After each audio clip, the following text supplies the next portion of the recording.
A lot of this isn't going to make sense to you, and I'm sorry about that. I'm just going to start at the beginning, with the house.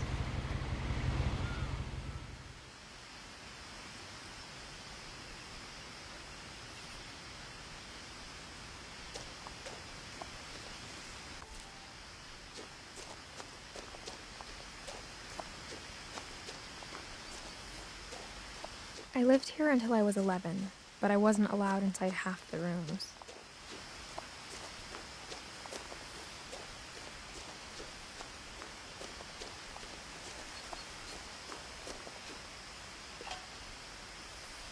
Inside the mailbox were bills from 7 years ago, marked urgent, open immediately.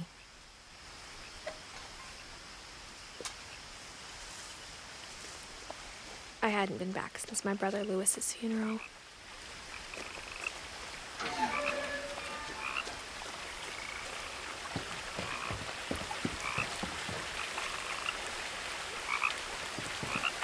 In her will, my mother left me a key, but didn't tell me what it unlocked. Maybe she thought I'd know, or she thought that the mystery would be enough to bring me back.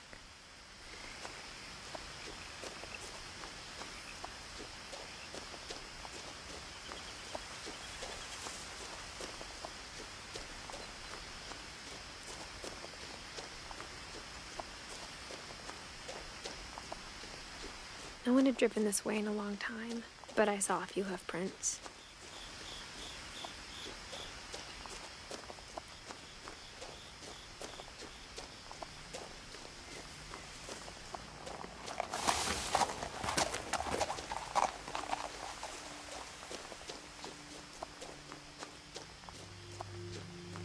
The truth is, even after I inherited the house, I never thought I'd come back to it. But now I had questions about my family that only the house knew the answers to.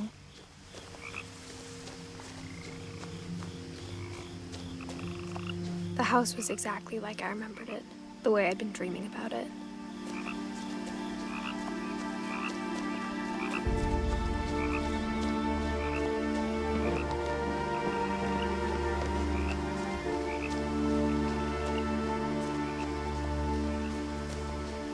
As a child, the house made me uncomfortable in a way I couldn't put into words.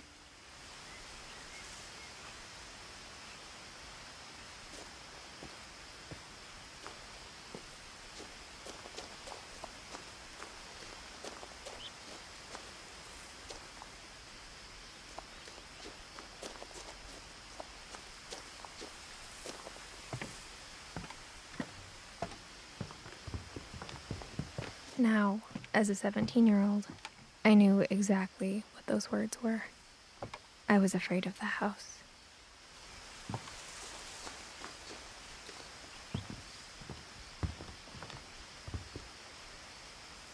I hoped the key might unlock the front door. It didn't.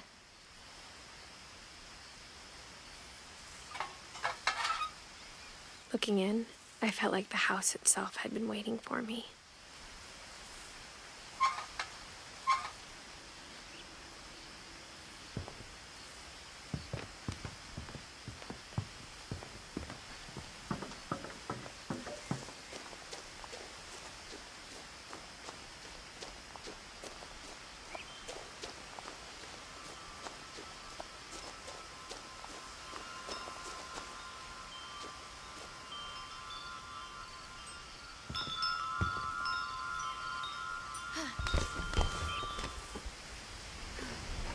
Crawling through the doggy door used to be a lot easier when I was 11.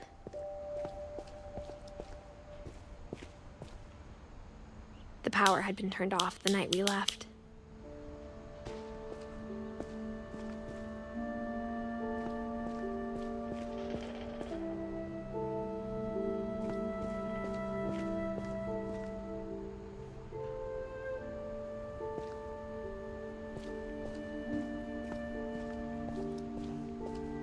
For the first time in years,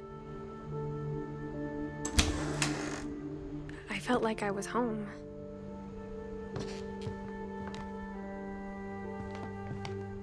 But instead of a family, there were just memories of one.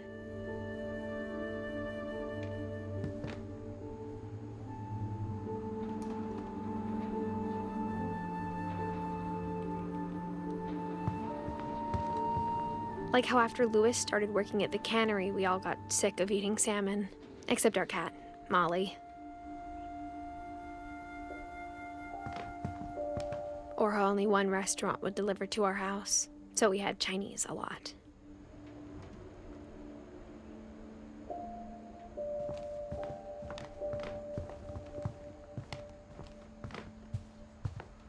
The table was still a wreck from the night we left. It was like a bomb had gone off, killing everyone but sparing the furniture.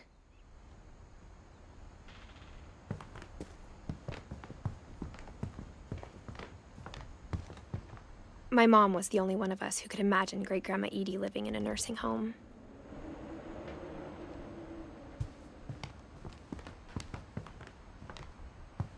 Nothing in the house looked abnormal. There was just too much of it, like a smile with too many teeth.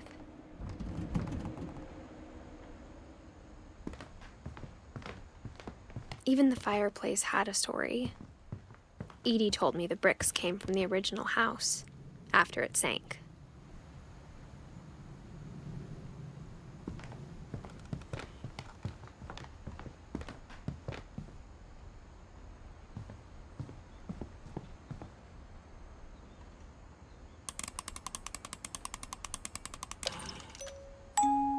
Great-Grandpa Sven built a music box for Barbara, along with the rest of the house.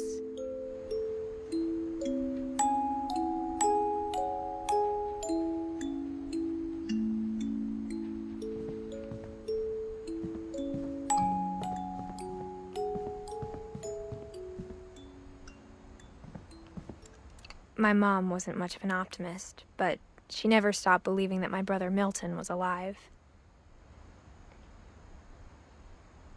A lot of things got left behind in the whirlwind of that last night.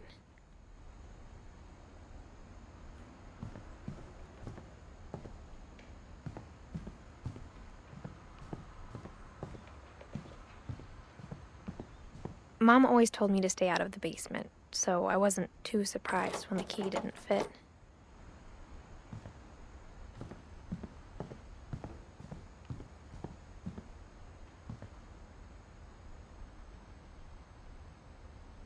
After Milton disappeared, Mom sealed up all the bedrooms. Then Edie retaliated and drilled peepholes.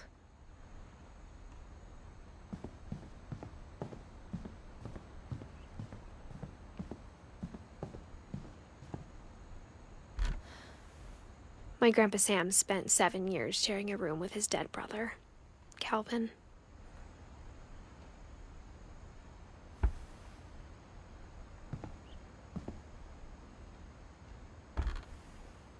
As a kid, I just assumed every house had peepholes and sealed rooms you weren't allowed inside of.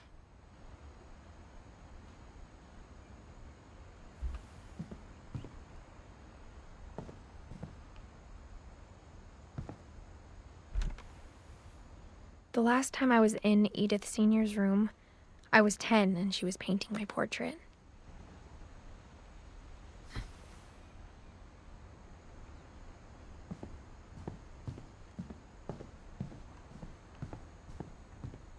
Whenever people ask me about my family, the first thing they always want to know about is Barbara.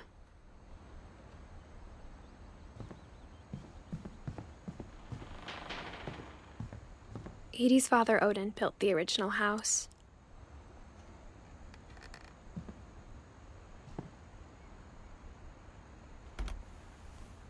Barbara was a child star for 2 years, until America grew out of it.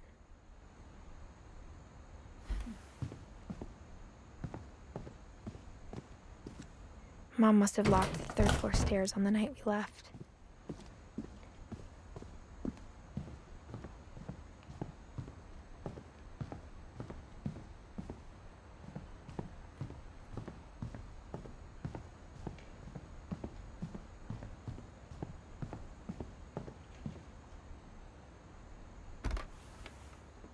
Molly always seemed like a girl I could imagine being friends with. if she hadn't died in 1947.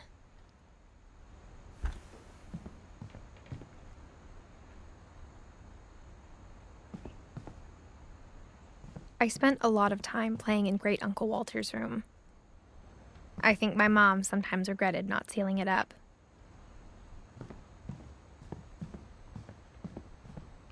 Louis told me there were secret passages, but I never believed him.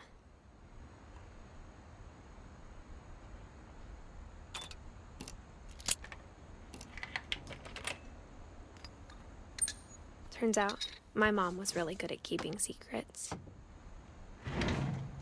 Now it was time to find out what my mom had been afraid of.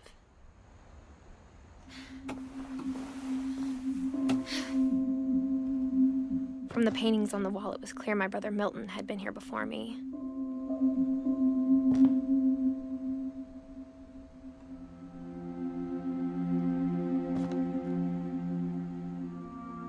Reading this, maybe it sounds like I had a plan. But I had no idea what was behind that door.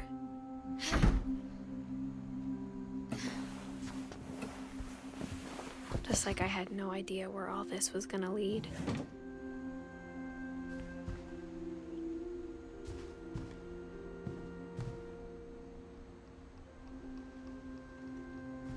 I grew up looking at Molly's room through the peephole. Molly's gerbil had a tiny bedroom with its own even tinier gerbil cage.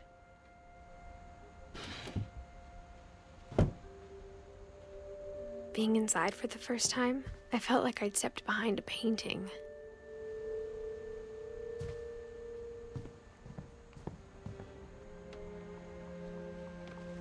I got the sense Edie had spent a lot of time here, before my mom sealed the doors.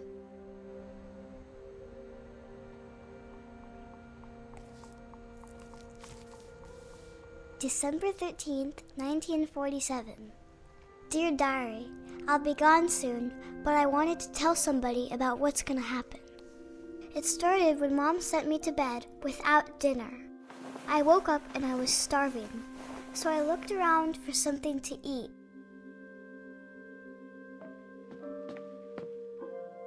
The gerbil food was dry, but I didn't mind it.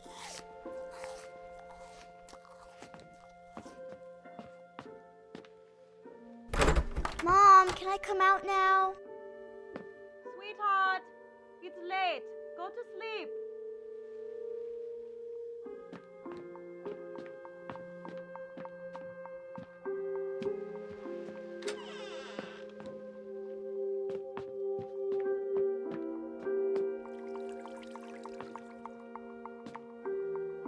I thought about eating Christopher, but I held back.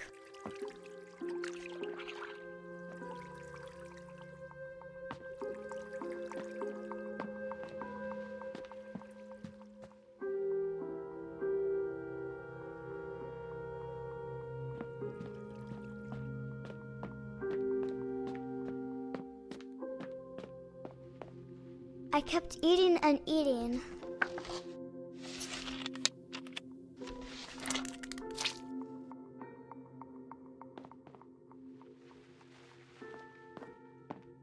I ate a lot of things that night.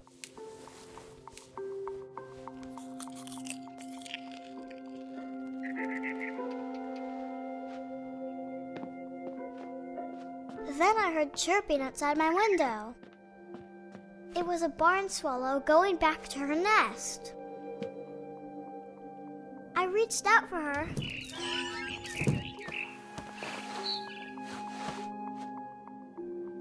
And suddenly, I was a cat.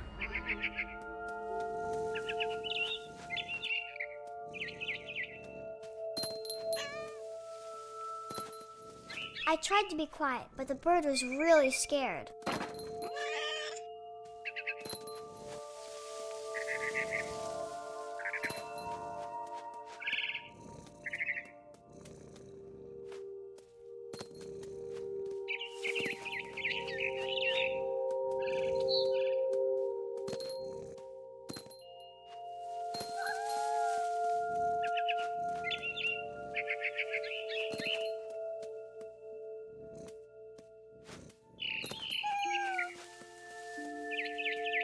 I jumped and I almost got her.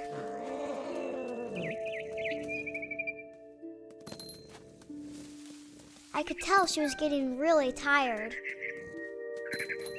And now I was up in the big tree. I promised Dad I wouldn't climb it anymore. All I cared about was eating that mama bird. I gobbled her up. And suddenly, I was an owl. First, all I heard was the wind. Then I heard little teeth nibbling in the grass.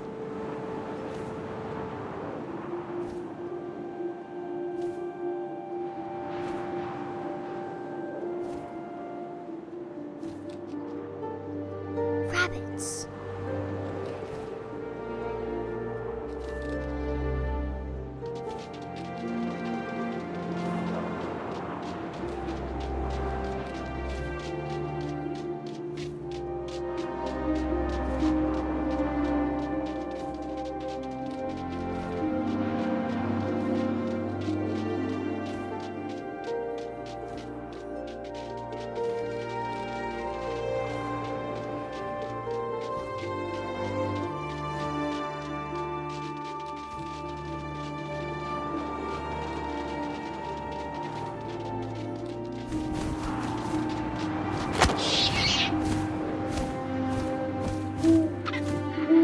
His face looking up and seeing mine through my talons.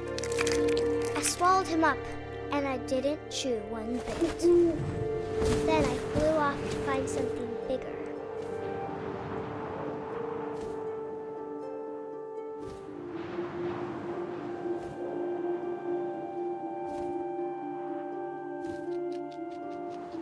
A mama rabbit.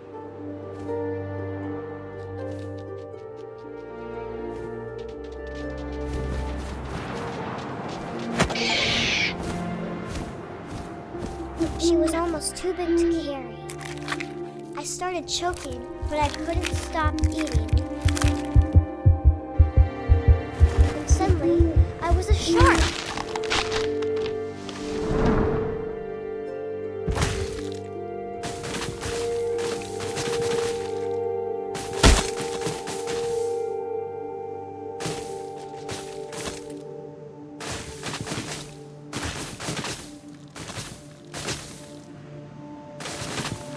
I rolled off a cliff and into the ocean. Now, I was hungrier than ever.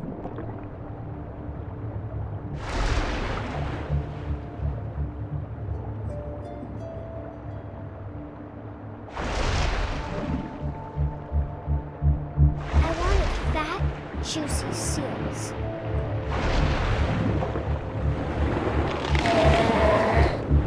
I tore off her flipper, and it tasted really good.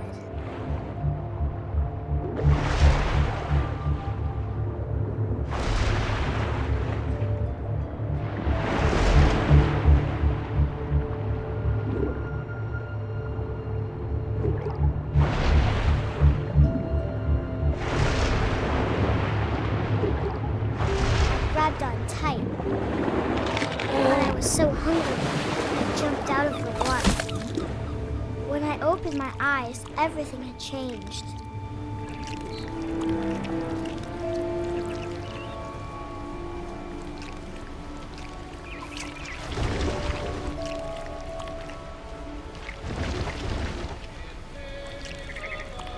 Now I was a monster, and I smelled people everywhere.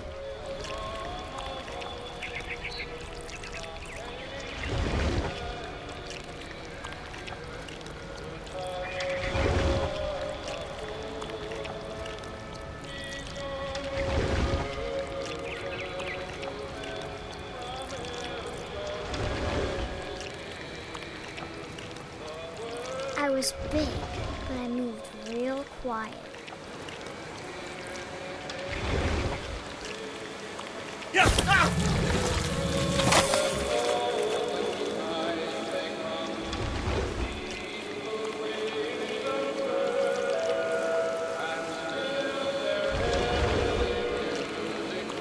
I wanted to stop, but also I didn't.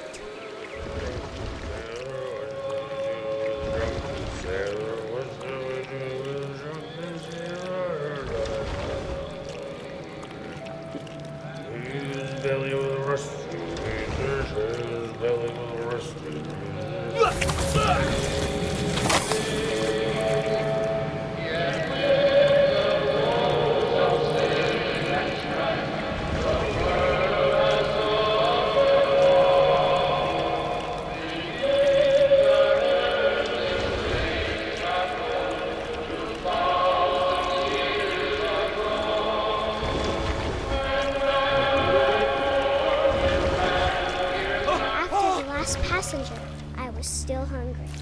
And across the water, I smelled something new. Something I had to have, so I swam towards it.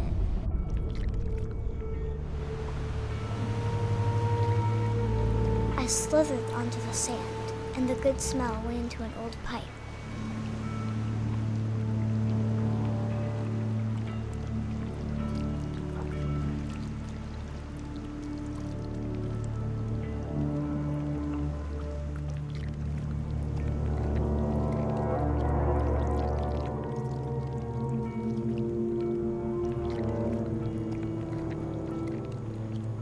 I got closer and closer.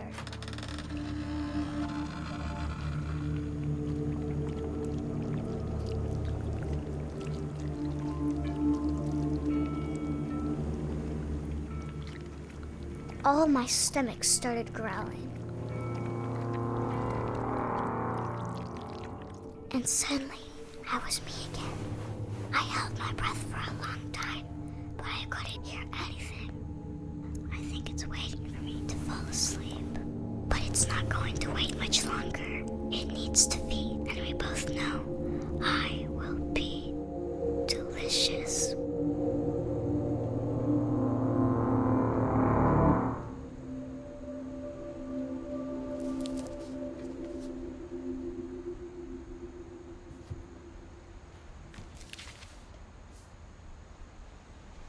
I'm not sure if I believed all of that, but I'm sure Edie would have.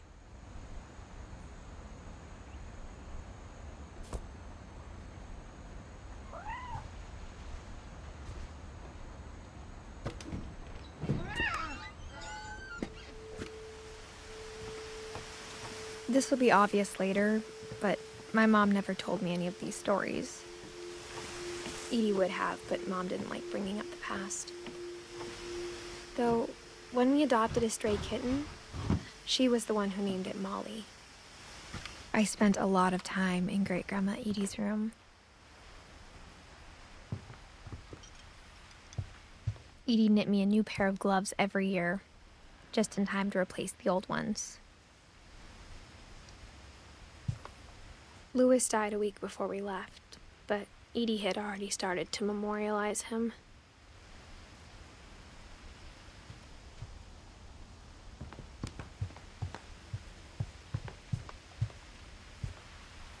Edie gave a big interview about a mole man living under the Finch house. My mom was furious. I hadn't thought of myself as Edith Jr. for a long, long time. One summer, they evacuated the island, but Edie refused to go. For a few weeks, she was a celebrity.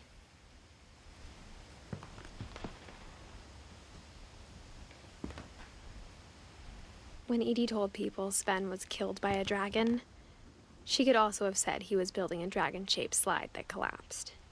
She could have, but she didn't.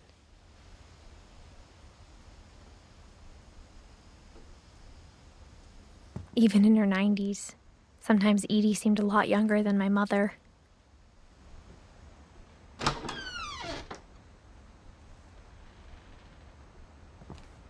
The only trace Grandpa Sam's first wife, Kay, left on the house was the pink bathroom. It was a pretty big trace.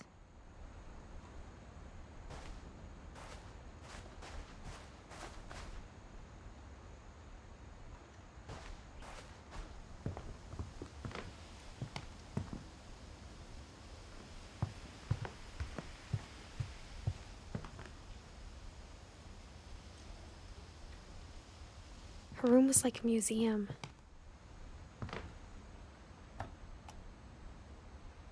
For 500 years, the Finches have been famous throughout Norway for their fortune and misfortune. Odin Finch buries the latest victims of the family curse, his wife Ingeborg and their newborn son, Johann. On January 7th, 1937, he set sail with his family and his house, hoping to leave the curse behind. But 40-foot waves off the coast of Washington send the house and Odin to the bottom of the sea.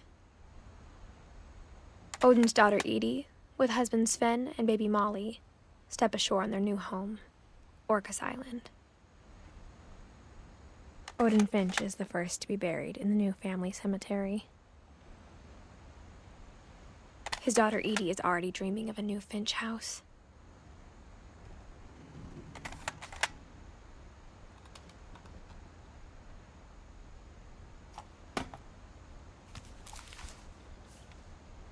Whatever's wrong with this family, it goes back a long ways.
There's a secret in this bathroom.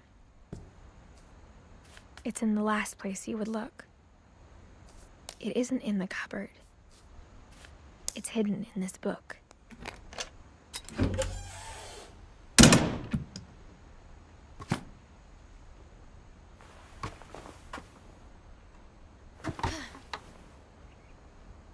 Sven gave Sam an old camera he'd refurbished. He never put it down.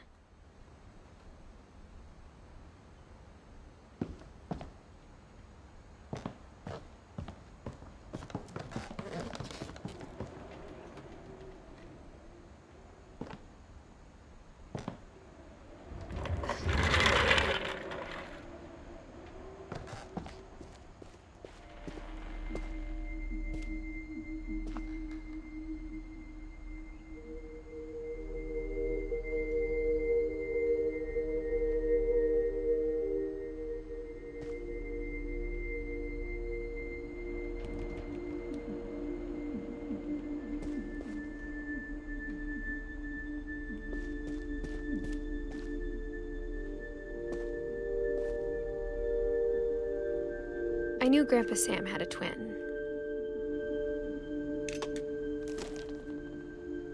And that he never talked about him.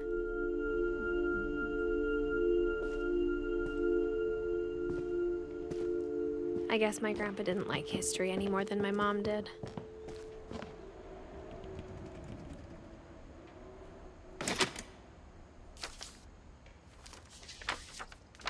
How I Want to Remember My Brother by Sam Finch. The thing I remember is that when he made up his mind, that was it. My brother said he'd die before he ate another mushroom, and he did. At Barbara's funeral, we swore we'd never be afraid again, and he wasn't. I think Calvin always wanted to fly.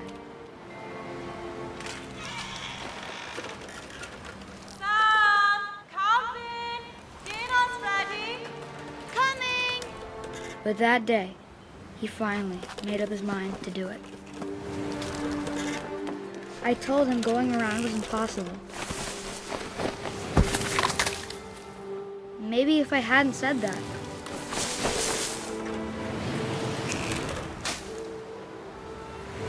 Alvin, I'm not gonna tell you again. Maybe if the wind hadn't picked up. then maybe he'd still be here. But I doubt it. I think he'd already made up his mind. That's what I want to remember about my brother.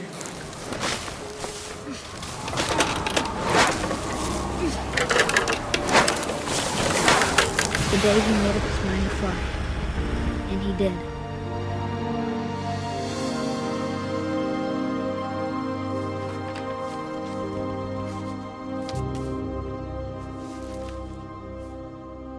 Calvin's story felt strangely familiar. When I was younger, I remember trying to do the exact same thing.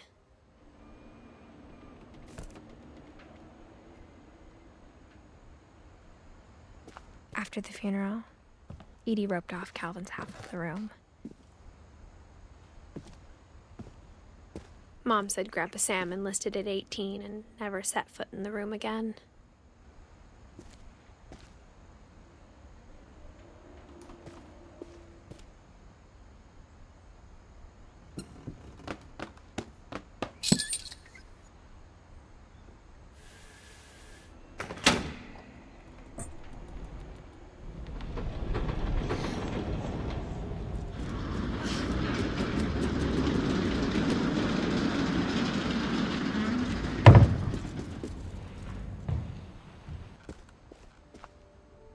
The passages were a pretty tight fit.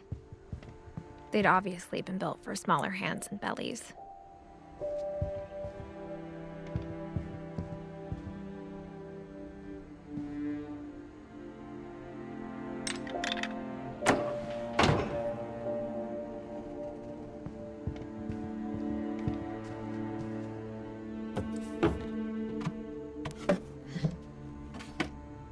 Growing up, I always thought of Barbara as a child star.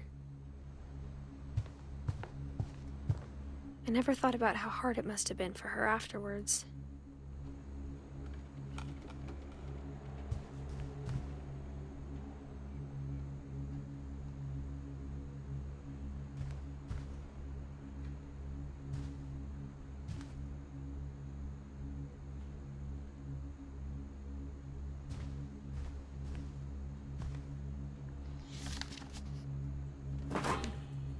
Of all the stories people wrote about Barbara's death, I'm surprised Edie saved this one.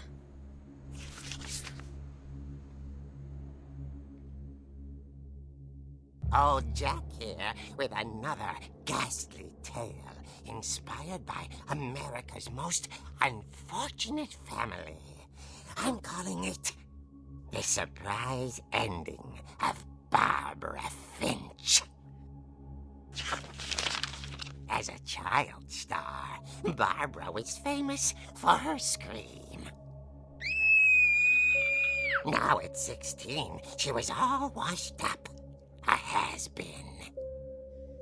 But in a lucky break, she'd been asked to perform her signature scream at a local convention for monster movie fans. It was just the boost her career needed. Unfortunately, her scream hadn't aged well. Getting better. I think you just need the right motivation.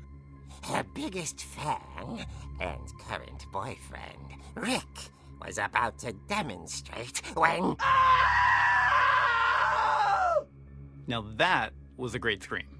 It was Barbara's father, Sven. He'd slipped into a table saw and had to be rushed to the emergency room. So Barbara got stuck babysitting her youngest brother, Walter. Her convention comeback was canceled. Okay, I'm hearing frustration, but I'm not hearing terror. What if I tried... A gang of hoodlums in Halloween masks have been terrorizing Orcas Island tonight. Police are urging residents to... That came from the basement. You're right! Also, I loved your delivery on that. Why is your basement door locked? Because my dad likes making puzzles and secret passages. There's a key hidden in the music box. The secret is to keep winding and winding until finally the key pops out. Thanks, babe. I'll be back in a sec. 20 minutes later, Rick hadn't returned. So Barbara went to look for him, right on cue. She reached for the music box.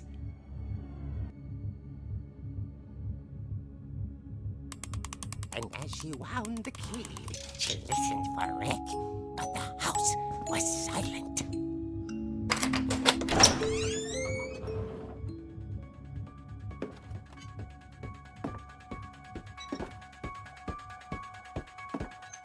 She found Rick's crutch and imagined the worst.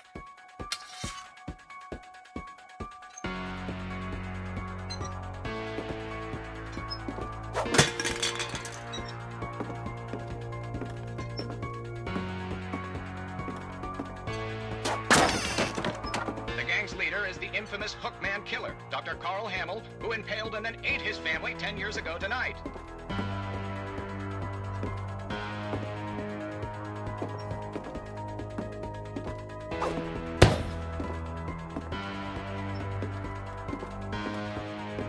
The old fridge rattled and grew still.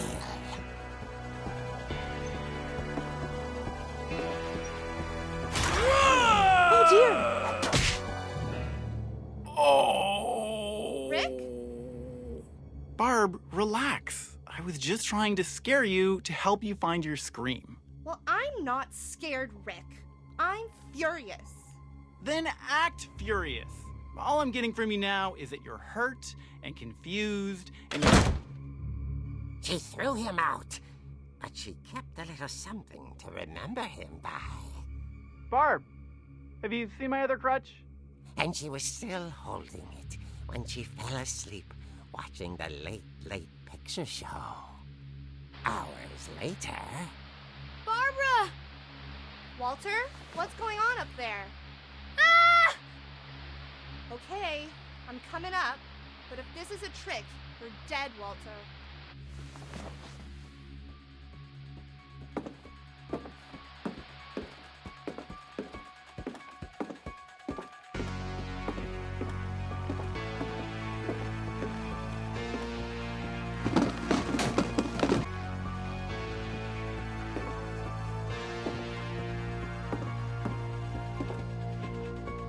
Walter, are you there? Walter had vanished, but his bedside radio was still on. Orcas Island police describe the man as 6 feet tall, with a steel hook for a hand. Residents are urged to lock all doors and windows and notify the police of any suspicious activity. Barbara turned, saw the hookman, and was speechless. He was quite smashing.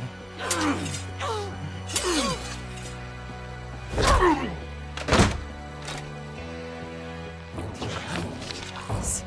He couldn't get enough of Barbara. Okay, Barbara, there's gotta be another way out of here.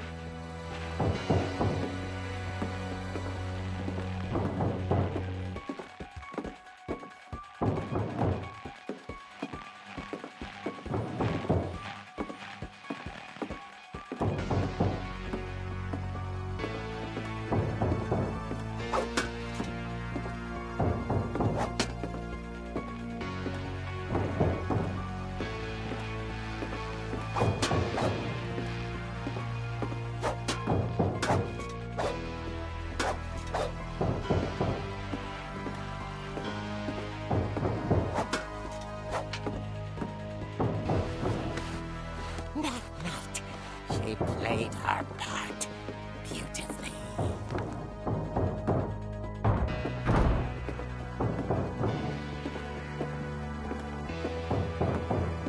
She thought about abandoning Walter, but just couldn't do it. Ollie's door hadn't been opened in years. The hinges groaned.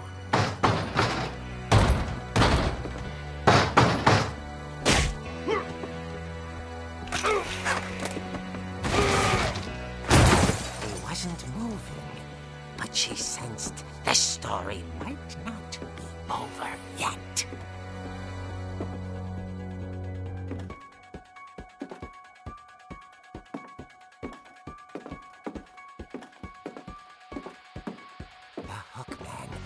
vanished. She listened for his breathing, but all she heard was...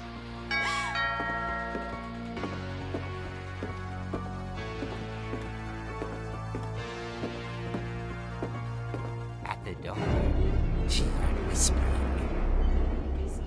It was coming from inside the house.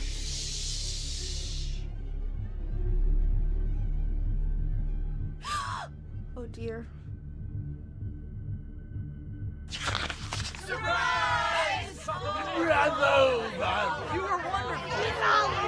The monsters had come to surprise her. For Barbara, it was a dream come true. Then she saw what kind of monsters they were, and she realized what was about to happen. She was going to be famous. And with her final breath, Barbara Finch gave the performance of her life.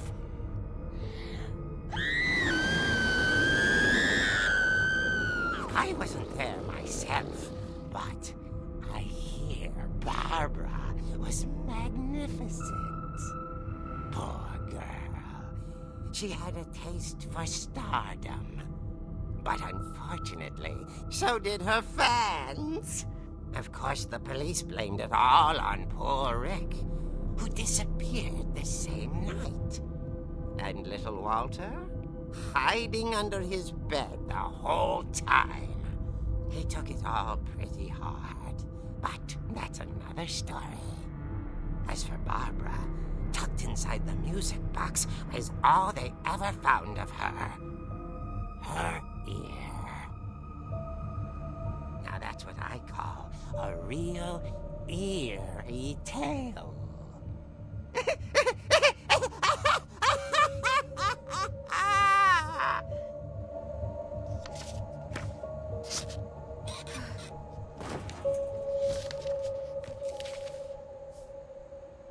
Edie told me all Barbara wanted was to be remembered, as absurd as that comic was.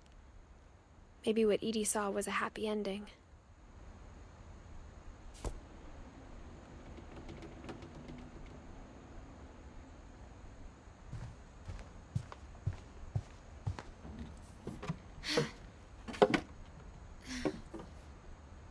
I guess now I know why Mom didn't like me playing with the music box.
Mom said the basement was off limits, unless I wanted another tetanus shot.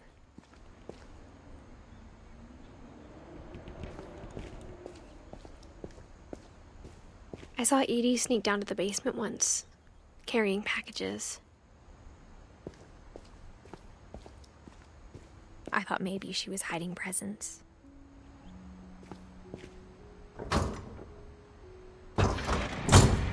It turned out she was hiding a lot more than that.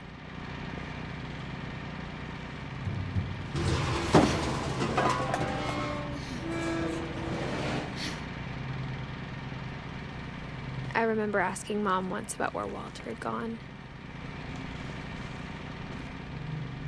She said after Barbara died, he got as far away as he could. If there's a pattern in all these stories,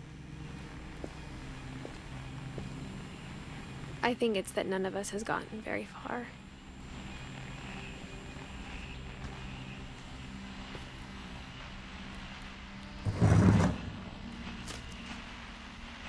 Goodbye, everyone. I can't believe I've been down here for 30 years.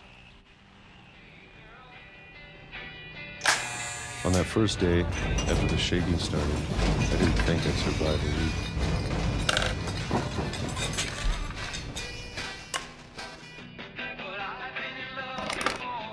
But after a few days, I settled into a routine. That's what kept me sane. Having a schedule, living for today. I always expected to be dead tomorrow. But if you wait long enough, you get used to anything.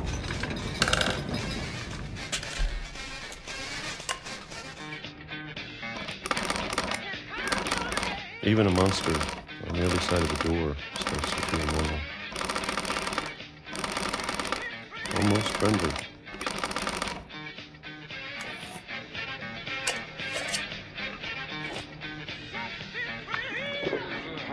And then one day, everything just stopped.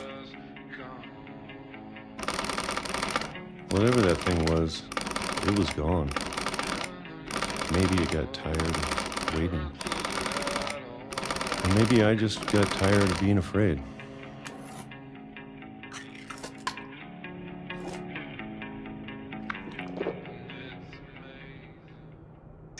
It's been a week now, the longest in 30 years.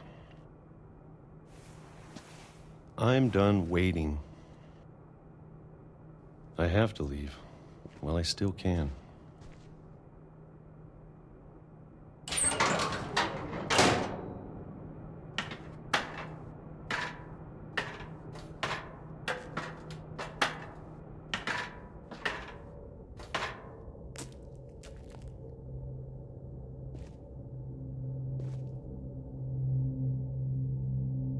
I know it's out there, somewhere.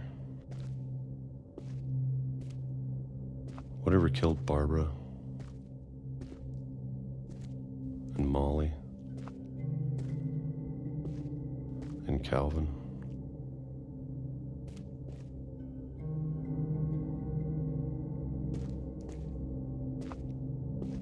Maybe this is all a mistake. But I need to stop living the same day, even if it kills me.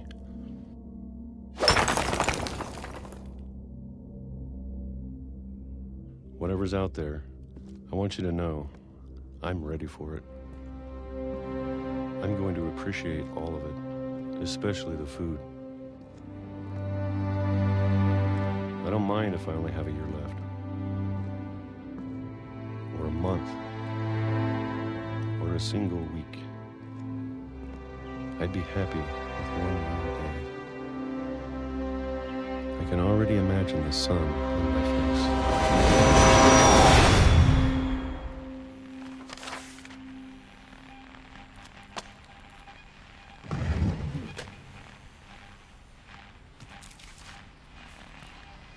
Walter died when I was 6. I can't believe my mom never told me he was down here.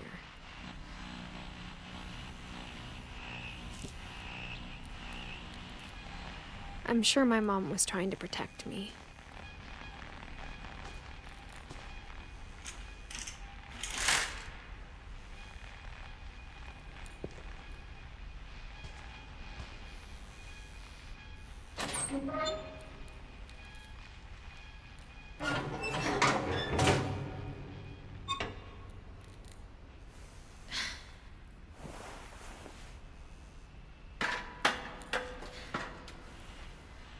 Maybe she was afraid I'd end up like Walter.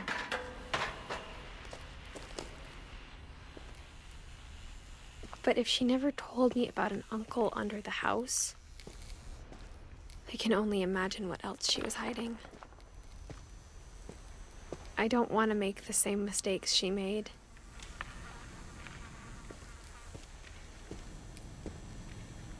trying to bury something that's still alive.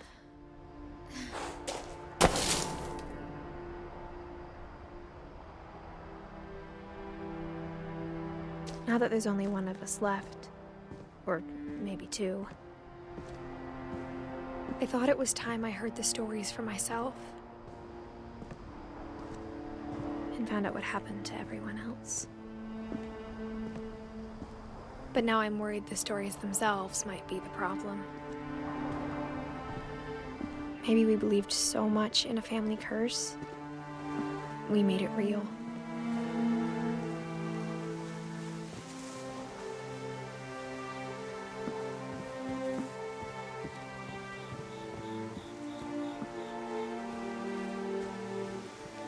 I don't know if I should even be writing this.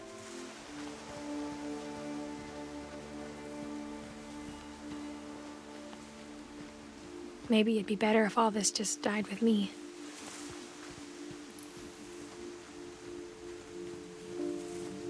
But I thought you should know about your family. And the history you're a part of.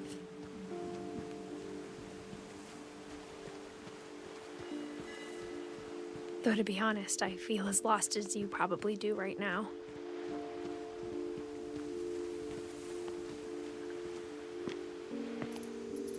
I think the people in these stories believed them, for what that's worth.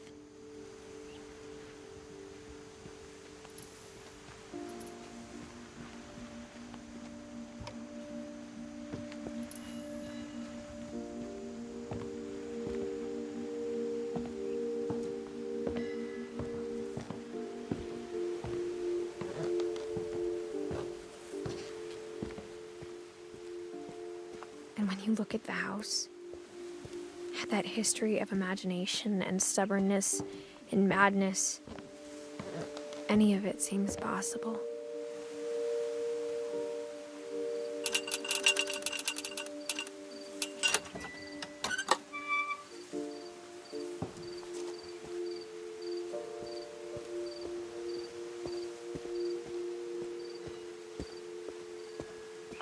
I think we've been surrounded by death for so long, we've just gotten used to it.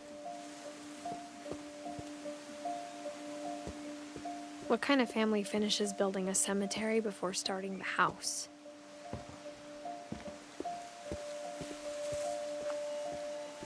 It's embarrassing for me to admit this, but the pet cemetery made me more uncomfortable than the human one. 3 of the gerbils were mine, and 2 had been my fault.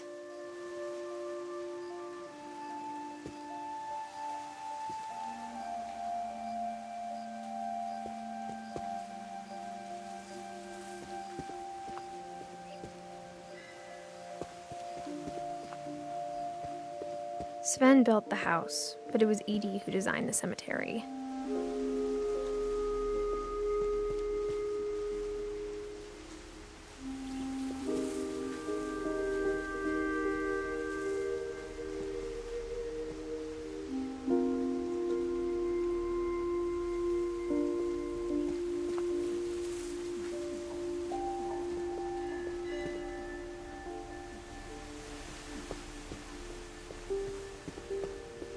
I'm sure Odin's monument had been Edie's idea. My mom was always trying to move on, but for Edie, the past never went away.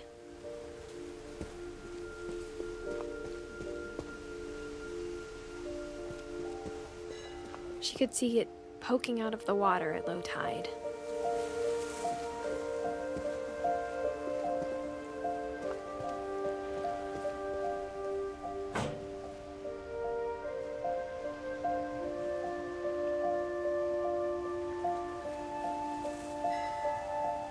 Edie said she dreamed about the old house every night.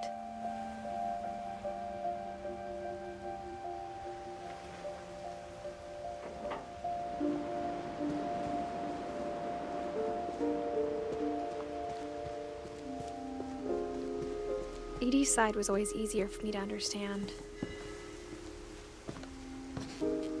But the older I get, the more I can see where my mom was coming from. Her dad had been pretty strict, but it wasn't enough to save her brothers. She was just trying to do better.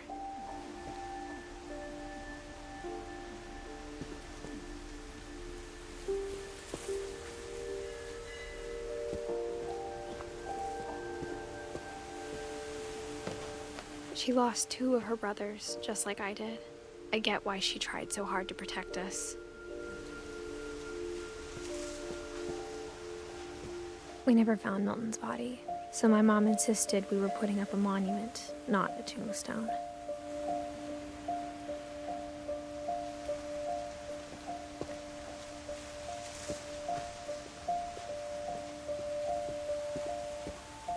There's so many things I wish I could ask my mom now. Part of me thinks this is what she wanted all along. For me to come back someday and find everything out for myself.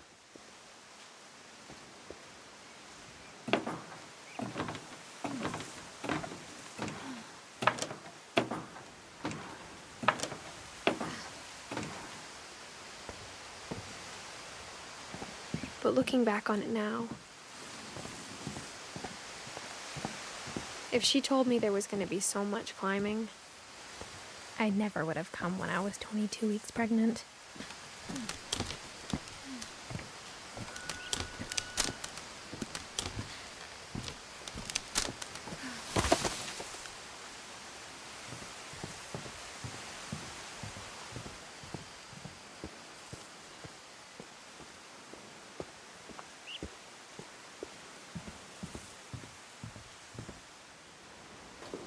I never met Grandpa Sam, but I think he and my mom had a lot in common.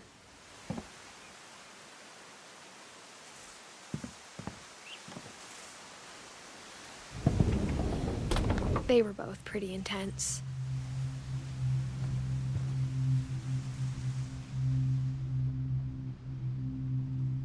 Sam spent his life shooting photos, but Mom said he got nervous being in front of the camera.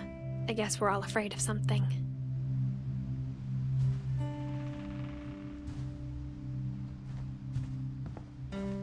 Instead of hiding from death, Sam seemed to go out of his way to meet it.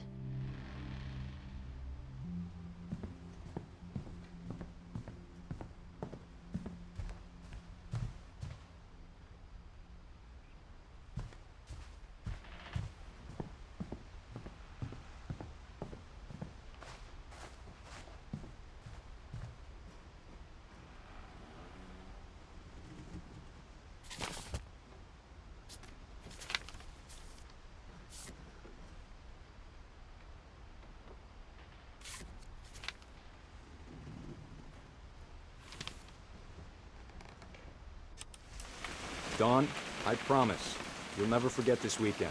Yes, sir. These memories are gonna last a lifetime. Am I gonna have to shoot anything? It's a hunting trip, Dawn. Shooting is strongly encouraged. Shouldn't we be leaving? Just want to get a shot of you, Dawn, then we can take off. Not quite. What? Perfect. It's gonna rain the whole weekend, isn't it? I will never forget this weekend, Dad.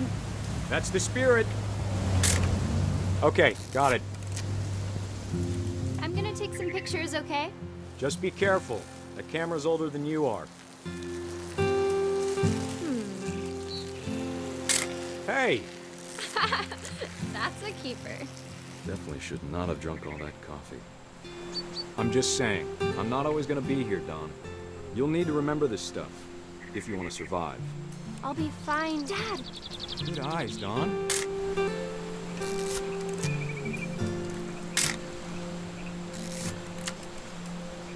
Before you take the shot, let me get a picture of it.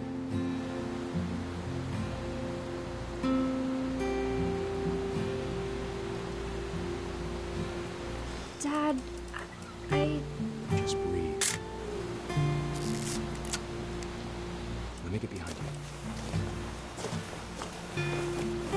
Do I have to do this? Dawn, you don't have to do anything. But if you want to survive, you'll need to be strong. Great shot, Don.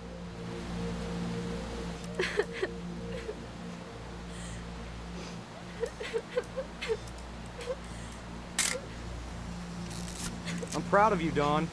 Always remember that, okay?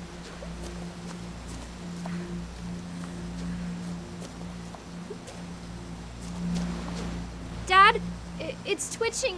I think That's it's totally normal, Dawn. Just focus on the camera. Try not to think about— Dad!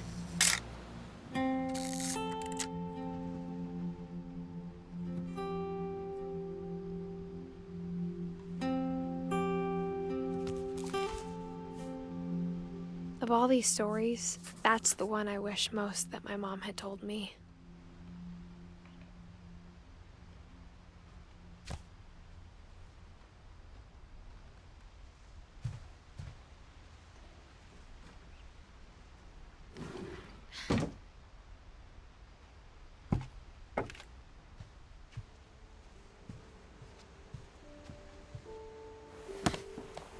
After Sam died, my mom and Edie got really close.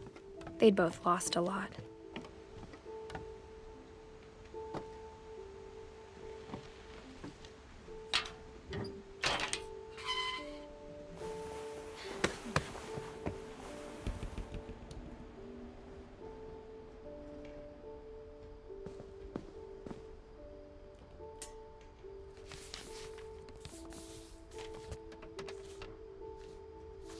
Dear Kay, do you remember the way Gregory used to laugh when he thought he was alone?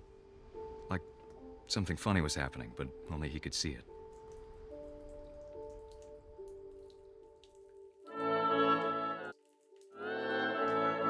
I think he saw things the rest of us don't.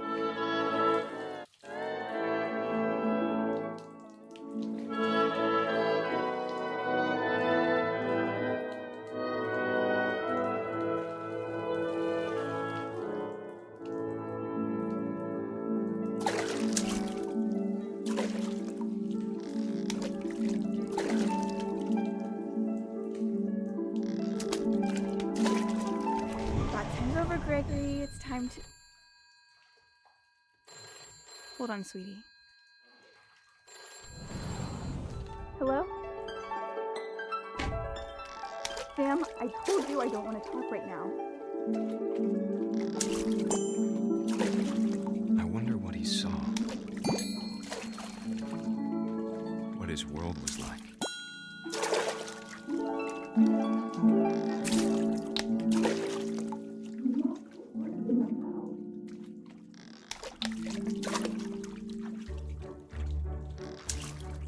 He reminded me so much of Calvin. Lost in his imagination.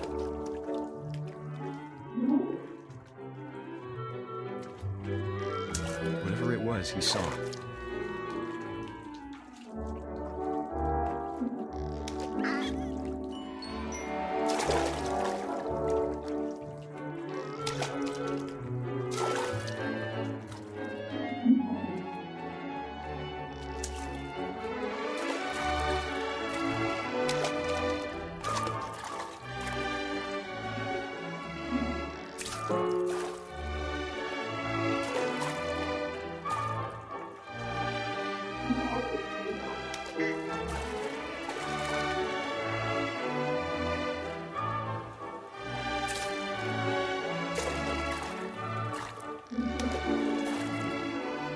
Sure made him happy.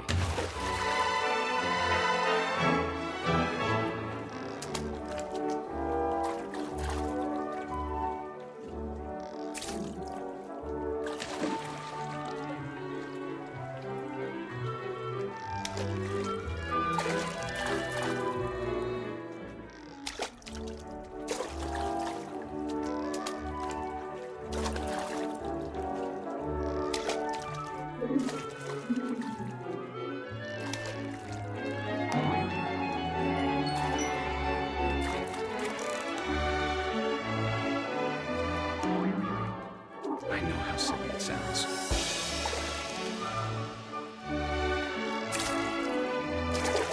That I worried about a baby being too happy.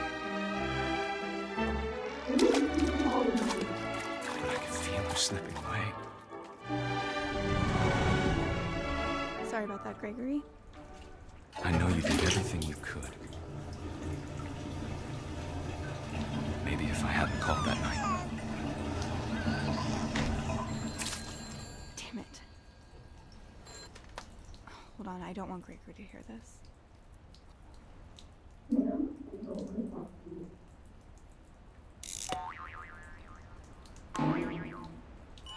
I wish he could have told us about the world he saw.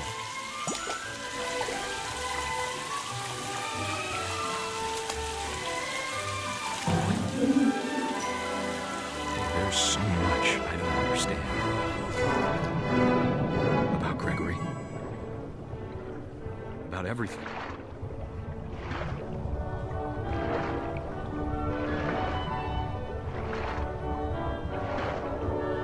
But I know what happened wasn't your fault.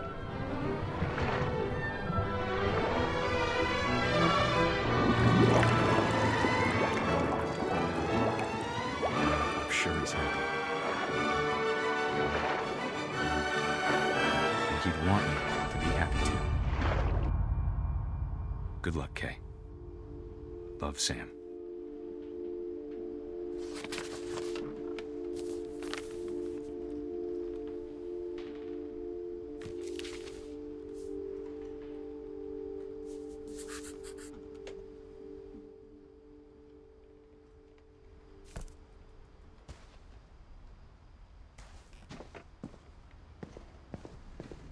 I can't imagine my mom ever writing poetry, and yet...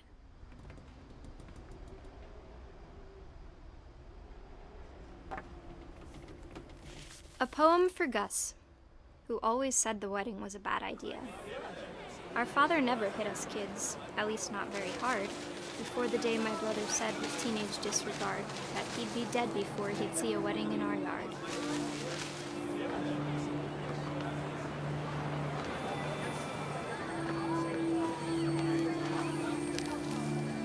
My father made him come, of course, but Gus stood far apart, just flew his kite and bottled up the storm inside his heart.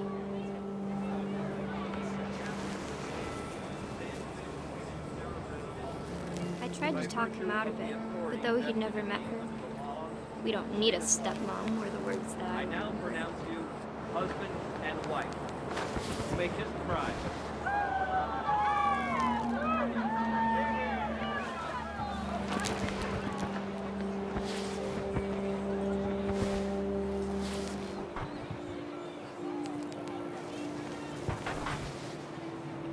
When the time for photos came, Dad ordered him to come here.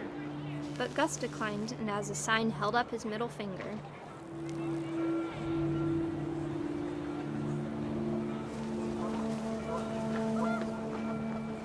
The wind picked up, and panicked geese appeared and quickly went.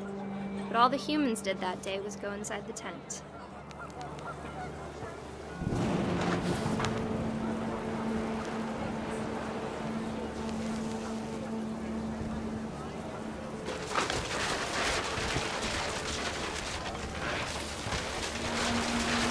The rain came down in buckets then, but no one seemed afraid that nature might destroy the tent our dad had crudely made.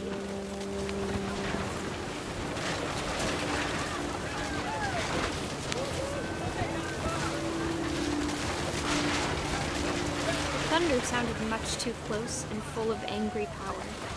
But all my father said to this was, "Make the music louder."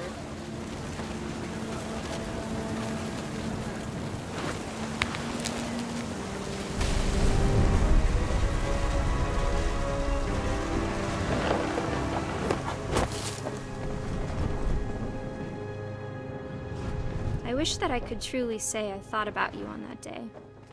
Out there on the beach alone, just you, the wind, the sea, and foam. But I didn't, until we found you.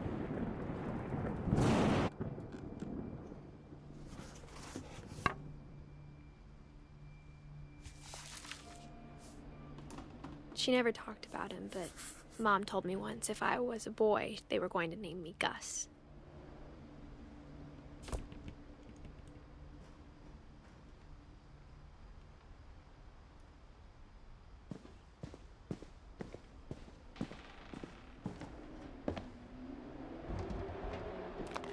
My mom moved up to the loft after her brothers died. At the time, it was as far away as she could get.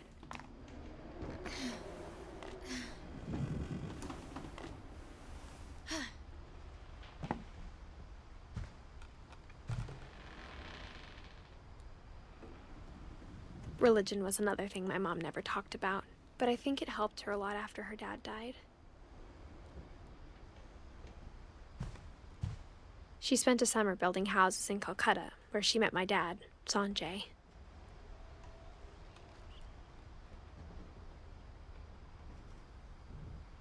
My mom moved to India a week after graduation and got a job teaching English. Louis was born a year later.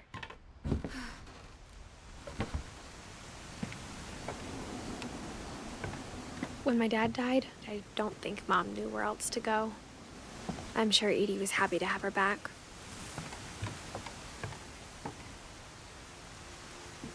The house had to get a little bigger, but Edie was used to that.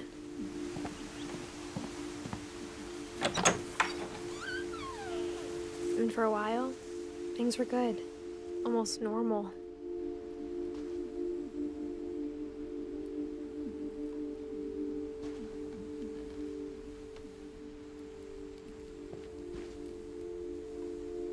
But it didn't last.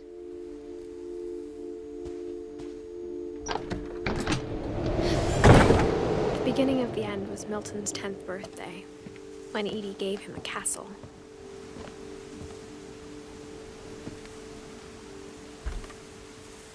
After Milton disappeared, the only thing he left behind was a room full of paintings.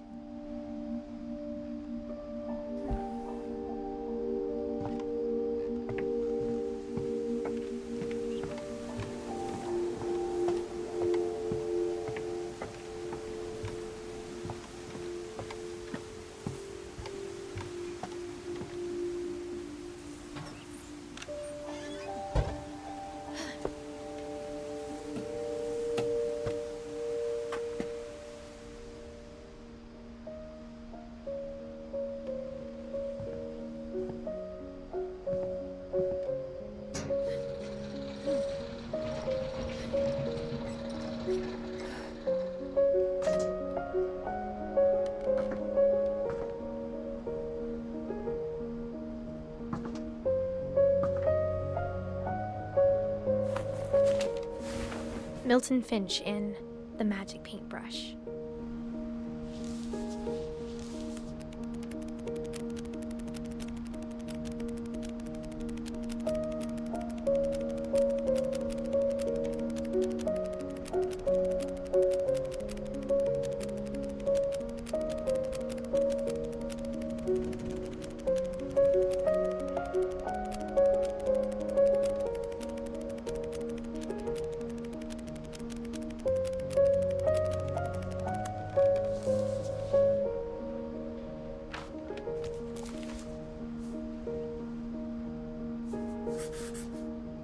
I was 4 when Milton disappeared.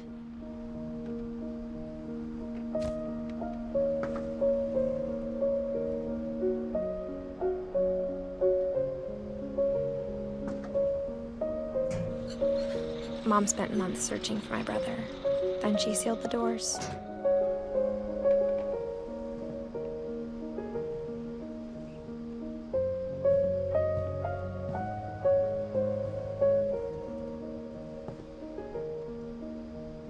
Whatever Milton had found in the house, Mom didn't want it getting out.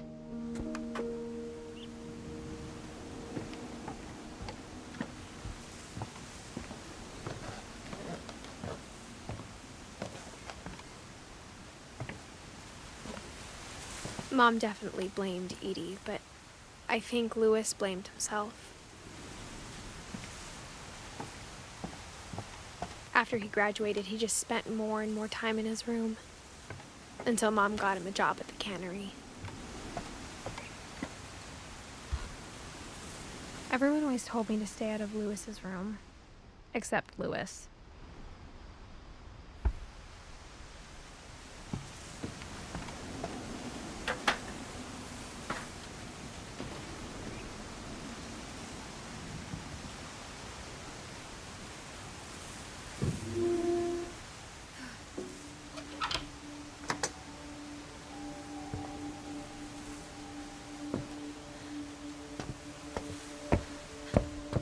Lewis's room smelled very, very familiar. That part of him lived on.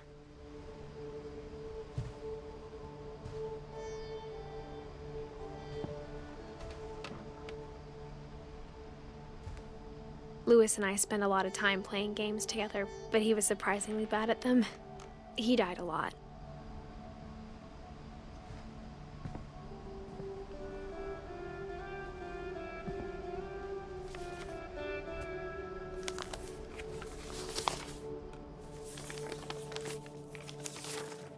Dear Mrs. Finch, as Lewis's psychiatrist, I can understand your desire for an explanation. As I see it, the trouble began in January, shortly after we convinced your son to seek treatment for substance abuse. Newly sober, I believe Lewis first noticed the monotony of his daily life.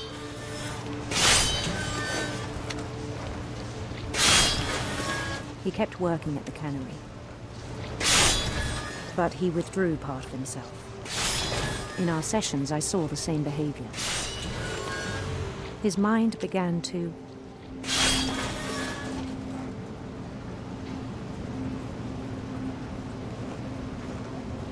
wander. I asked him to describe it. He said he started small, imagining a labyrinth. He'd feel his way about. Then something moved. Bats. And toads.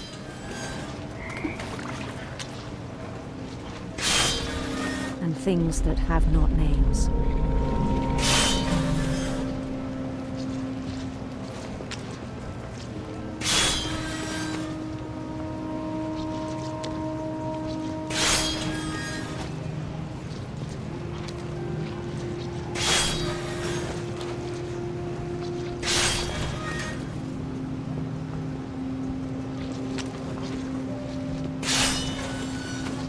He knew it was all in his head. But he took it very seriously. I had hoped he'd find himself.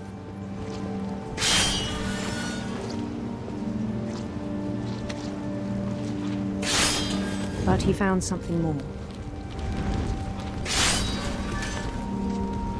I worried about him then. Daydreaming at the cannery. I spoke with his boss. But he said Lewis had become a model employee. Methodical, tireless, focused. Like a whole new Lewis. So I let him go on.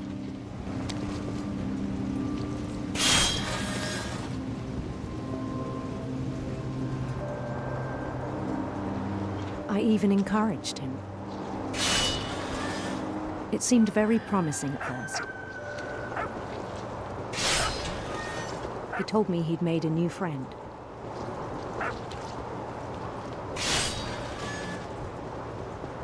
On the edge of a city he named Lewis Topia. He built the city up slowly, brick by brick. Then he made musicians.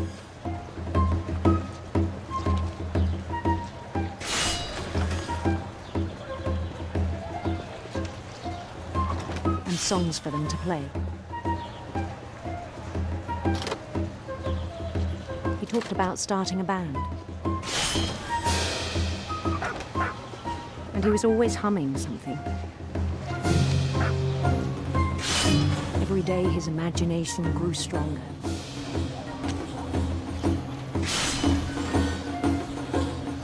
He no longer spoke at the cannery. But his chopping was as reliable as ever. Then one day it struck him that all the cheering crowds, even the stones under his feet, were all in his imagination. So he could do whatever he wished.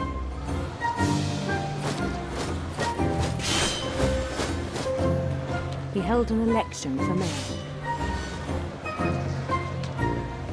And he won. They begged him to stay, but his mind was already wandering. It became a game for him.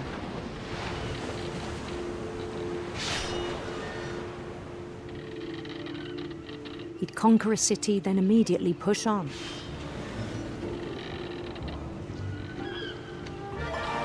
New Louisville.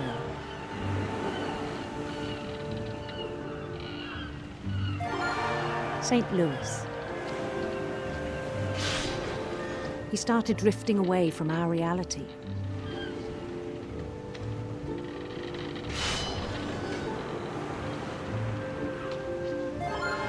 Minneapolis, until one day he forgot to go home from the cannery. Even as his mother pleaded with him, part of Louis kept sailing on.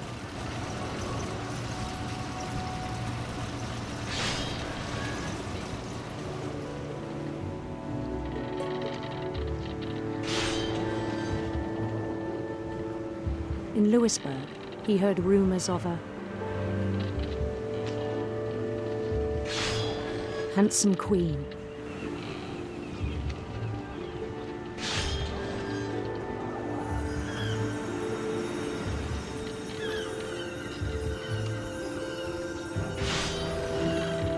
The queen was on her own quest for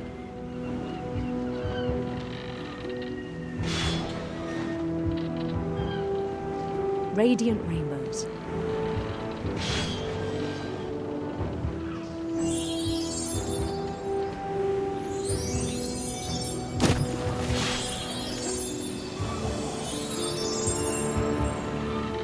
He followed the sound of her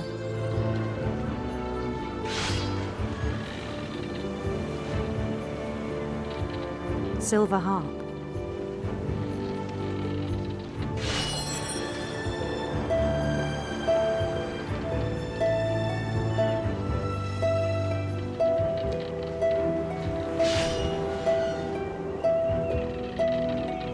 His chase led him to a golden palace east of the sun and west of the moon. Even then, his logic remained sound. He knew the world was all in his imagination.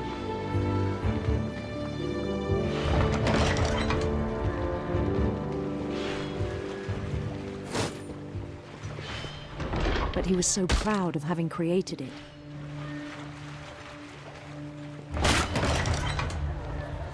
In his own eyes, he'd become something greater than a king.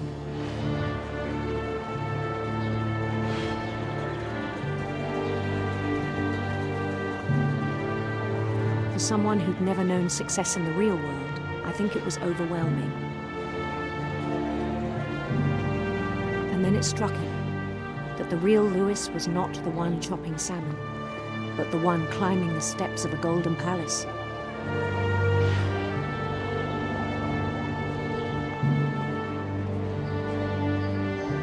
My imagination is as real as my body, he told me. It was hard to argue with him.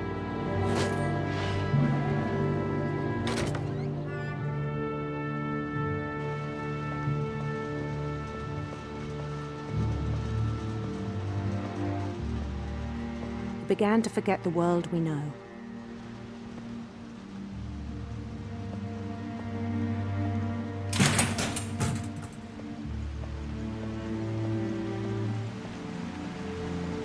I think it pained him to remember Louis, the cannery worker.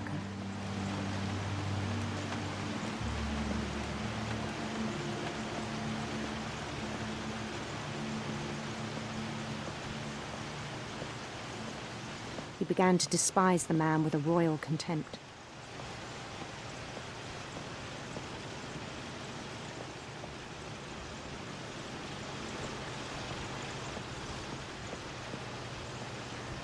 I still thought I could save him. Even after he said he was being crowned king over all the lands of wonder. The palace would be packed with his companions.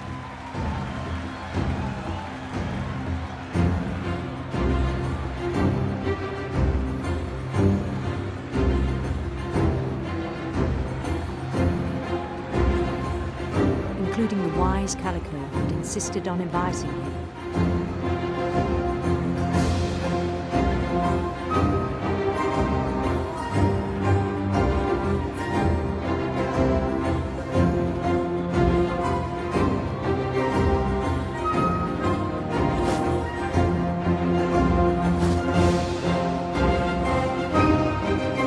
His queen waited, holding his crown.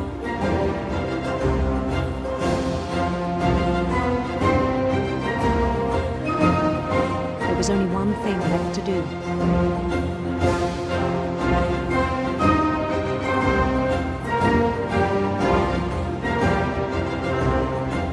Bend down his head.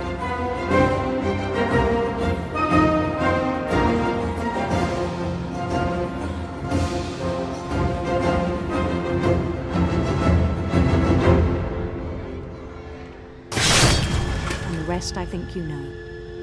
Mrs. Finch, your son was a kind man who will be missed by all of us who knew him.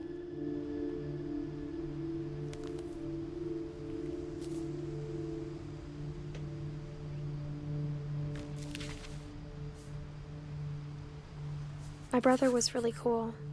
I wish you could have met him.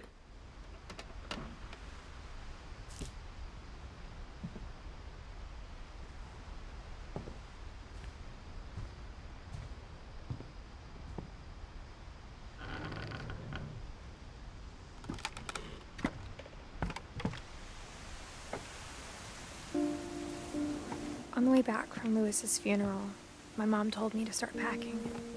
She waited until the day before we left to tell Edie. I'm not sure if she wanted to make it easier or harder.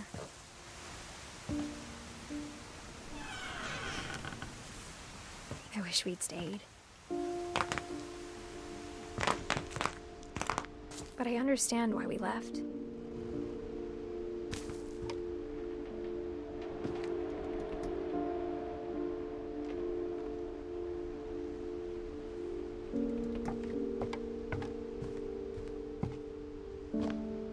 My mom ended up leaving everything behind.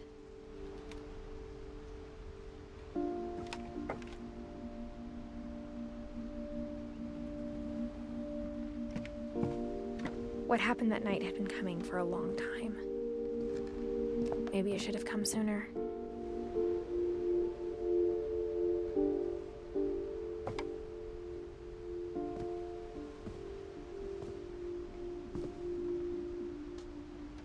But it had to end one way or another. All that's left now is to tell you about that last night.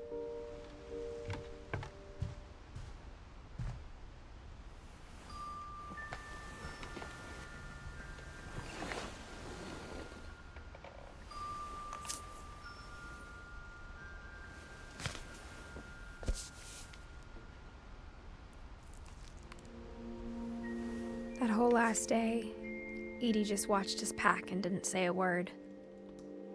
Until supper, when she raised her glass and said, "To our final night together, and all our final nights apart." Grandma, you know what I said about alcohol. Some of your medications are very Edith, specific. I left a present for you in the hallway. Why don't you go open it? The grown-ups have to argue now. I'm sorry, you're right. We're all leaving tomorrow. Let's just enjoy our last... I'm not leaving. Edith, you're excused.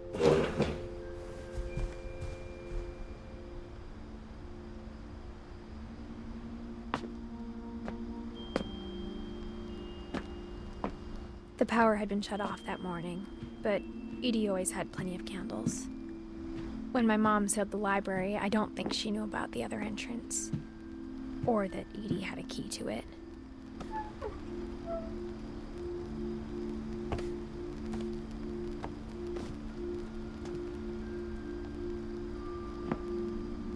That thing you're afraid of isn't going to end when you leave the house. Edith has a right to know these stories.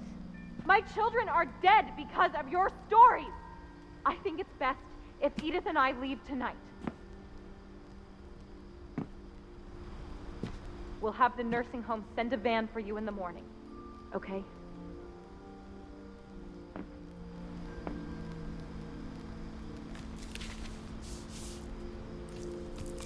Dear Edith, there's so many stories I wish I could tell you, but there's only time for one. This is about what happened on the night you were born. That night, the tide went way, way out. It was the first and last time I ever saw the old house aground. There'd been an earthquake out in the middle of the ocean. They called it the lowest tide in 1,000 years. God, it smelled awful. You know, I've seen that house every day of my life.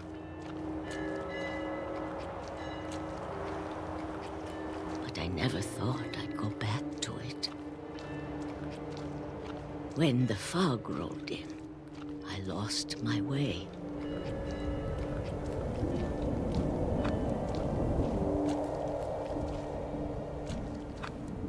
I got turned around.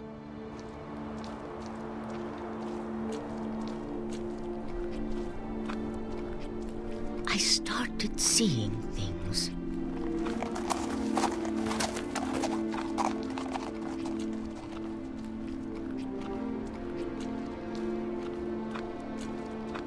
Things I'd forgotten had ever existed.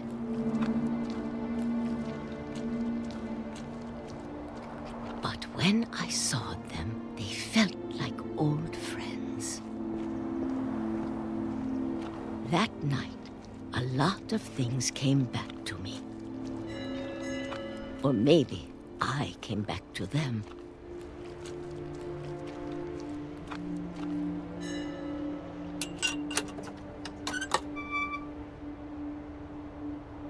Things I can't explain, but that I need you to try and... Edith, what are you doing in here? It's mine. Edith! Mom, you're gonna rip it! Let go! I kicked and screamed, but Mom dragged me to the car. I never saw Great-Grandma Edie again. The next morning, the van came to pick her up, but she was already gone. After that, we moved around a lot.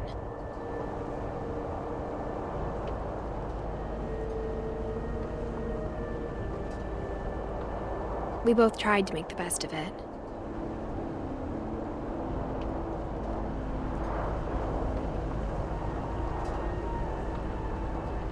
A few years went by.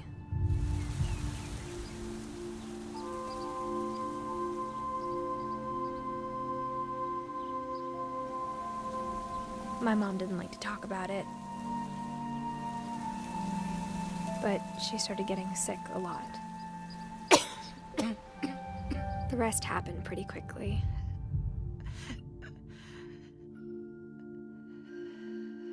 She got better for a while, and then she didn't. And then I was alone.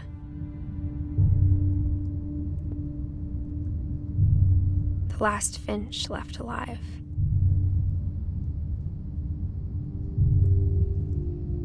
Until I found out about you. I'm still not sure what to tell you about all this.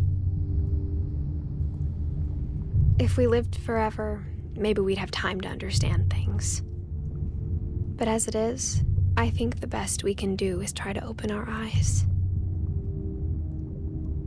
And appreciate how strange and brief all of this is.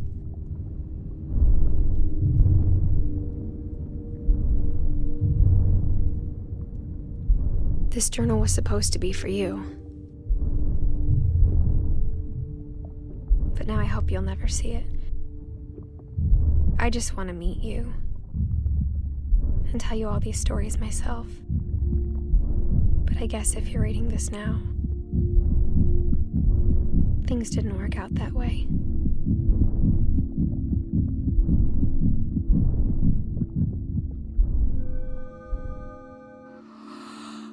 This is where your story begins. I'm sorry I won't be there to see it.